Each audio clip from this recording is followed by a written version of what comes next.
चुकून एका वळणावर सहज कसे गमतीनं भेटलो, उगीच खुळा प्रेमाचा खेळ आपोआप एक खेळलो.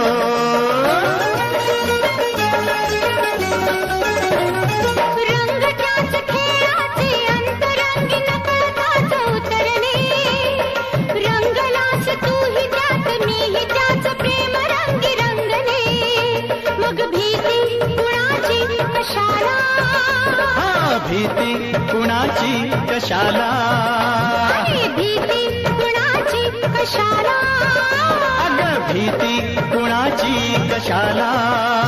ना सांगताच आज हे कळे मला, कसा जीव माझा तुझ्यामध्ये गुंतला.